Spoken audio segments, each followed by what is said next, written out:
আসসালামু আলাইকুম, সবাইকে আবার স্বাগতম আজকের ব্লগে। এই যে দেখতে পাচ্ছেন আমার দেশি ভাই ব্রাদাররা। তো কোরিয়ার জোনজো শহর থেকে বলছি। আজকে ইকসান সিটিতে আছি। তো এখানে যে দেশি ভাই ব্রাদারদের সাথে এসেছি, আমরা খেতে এসেছি আজকে একটা উজবেক রেস্টুরেন্টে, উজবেকিস্তানের রেস্টুরেন্ট। তো দেখতেই পাচ্ছেন এই রেস্টুরেন্টে ওরা ওদের কালচারটা দেখানোর চেষ্টা করেছে। তো চলুন আরেকটু দেখি। এই যে দেখেন কিভাবে হয়ে থাকে ওদের ওখানকার খাবারের দোকানের ট্রেডিশন। বা এই যে দেখছেন এইভাবে হাঁটু গেড়ে বসে খাবার দাবার ওরা খেয়ে থাকে। এখানে আমার আরও দেশি কিছু ভাই ব্রাদার দেখছেন। আমরা সবাই আজকে এসেছি এখানে দুপুরের খাবার খেতে, এই আর কি। তো কিছুক্ষণ পর খাবার চলে এলো, আমরা সবাই শুরু করে দিলাম খাবার দাবার। আমি যেটা খাচ্ছি এটা হচ্ছে আচ্চিক গোশ। এটা ওখানকার এটা বিফ দিয়ে তৈরি। আর আমার পাশে ভাই যিনি আছেন উনি খাচ্ছেন ওজন কাবাব।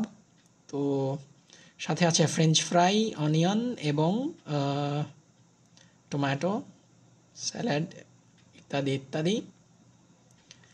তো চলুন উপভোগ করি।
তো খুঁজে দেখার চেষ্টা করলাম, মানে আমরা যদি জানার চেষ্টা করি যে কোত্থেকে আসলো এই আচ্চিক গোশ বা এই কোজান কাবাব।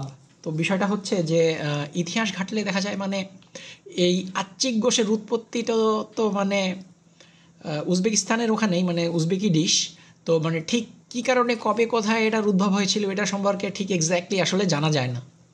তো বিষয়টা যেটা হয় যে এখানে মানে ওরা যেই ধরনের গোশ রান্না করে তাদের মধ্যে এই আচ্চিক গোশটা অ্যাকচুয়ালি আমাদের ওই যে সাউথ এশিয়ায় আমরা যে ধরনের খাবার রান্না করি খাই, যেভাবে মানে মিটটা রান্না করি এটা সেই ধরনের আর কি। ওই মিটটা মানে এটা অনেকটা আমাদের দেশীয় খাবারের ওই রান্নার কাছাকাছি আসে আর কি স্বাদটা।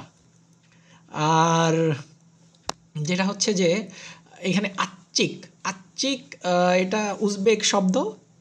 উজবেকি ওয়ার্ড আচ্চিক, এটার মানে হচ্ছে স্পাইসি অর হট, মানে মশলা এবং মানে ঝাল, একটু ঝাল ঝাল ঝাল মশলার রান্না। আর গোশত মানে তো বুঝতেই পারছেন। তো বিষয়টা হচ্ছে ওই থেকে এই নাম। আর হচ্ছে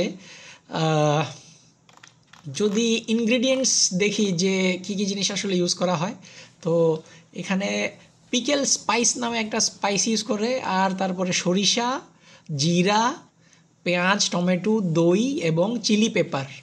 আর আরও কিছু অ্যাডিশনাল ওদের স্পাইস আছে, ওগুলো তারা ইউজ করে আর কি ফর আচ্চিক গোশ। আর কোজান কাবাব যদি দেখেন তাহলে কোজান কাবাব বলতে বলা যায় যে কোজান কাবাবটাও ঠিক আসলে কবের উৎপত্তি, কোথায় উৎপত্তি, কিভাবে এলো ওটার এক্স্যাক্ট হিস্ট্রি আসলে জানা যায় না। আর তবে ইন জেনারেল কাবাবের হিস্ট্রি বলতে গেলে বলা যায় টার্কিশ কাবাব। কাবাব অ্যাকচুয়ালি অরিজিনেটেড হয় টার্কি থেকে। তো সেটা নিয়ে কোনো একদিন হয়তো বা টার্কিশ কোনো রেস্টুরেন্টে খাবো, সেদিন হয়তো বা এটা নিয়ে কথা বলবো। তো আজকে যেহেতু বলছি আমরা উজবেক রেস্টুরেন্টে এসেছি, তো সেই নিয়ে কথা চলছে। তো কোজান কাবাব যদি দেখি, তো কোজান কাবাবের যদি আমরা ইনগ্রিডিয়েন্টস দেখি, তো ওখানে জিরা থাকে, ধনিয়া থাকে, পাপরিকা থাকে, ব্ল্যাক পেপার থাকে, সল্ট থাকে, সাথে দেয় হচ্ছে onion, garlic, ginger, chilli pepper, আরও ওদের কিছু অ্যাডিশনাল মশলা আছে। এগুলো দিয়ে ওরা কোজান কাবাবটা বানায়।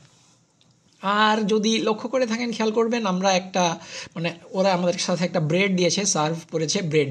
তো এই ব্রেডটা কিন্তু খুবই ঐতিহাসিক। এটার ব্রেডটা হচ্ছে সমরকান্দ ব্রেড, ঠিক আছে? মানে ওইখানকার যে সমরকান্দ, আশা করি আমরা ছোটোবেলায় যারা ইতিহাস পড়েছি, সমরকান্দ শব্দটার সঙ্গে আমরা পরিচিত। তো এই সমরকান্দ ব্রেড বলতে যেটা বোঝায়, মানে আমরা যেমন আমাদের দেশে দেখি যেমন তন্দুর রুটি যেভাবে বানায়, তো সেরকম অনেকটা ওই প্রসেসে এই জিনিসটা বানানো হয়। এবং এই সমরকান্দ ব্রেড কিন্তু কয়েক হাজার বছর, ঠিক আছে, আমি আবার বলছি কয়েক হাজার বছর পুরাতন ওদের ঐতিহ্য এই সমরকান্দ ব্রেডটা। আর এখানে যেটা হচ্ছে যে মানে ম্যানুয়ালি বানানো হয় এখানে, যেটা হচ্ছে যে ওই ডোটা নিয়ে ওরা ওই তাওয়ার মধ্যে দিয়ে দেয়, বলতে গেলে ওই তাওয়ার মধ্যে থেকে একদম মানুষ বলতে গেলে পুরো ঢুকে যায়। তো তাওয়ার মধ্যে ঢুকে গিয়ে এই সমরকান্দ ব্রেডটা সেভাবে তৈরি করা হয় এখানে, এবং খেতে ভালোই। আর এই সমরকান্দ ব্রেডটা কিন্তু এই উজবেকিস্তানের যে জাতীয় ঐক্য, সেই ঐক্যের প্রতীক, ঠিক আছে? তো সমরকান্দ ব্রেড শুধু ব্রেড না, এটা more than bread, larger than bread. তো এই আর কি অবস্থা। তো চলুন আরও উপভোগ করি।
ব্যাস, খাওয়া শেষ। তো এই ছিল আজকের উজবেক রেস্টুরেন্ট অভিযান। আজকের খাবার ছিল আচ্চিক গোশ আর খোজান কাবাব। তো এইভাবেই আজকের দুপুরটা আমরা পার করলাম দেশি ভাইদের সাথে।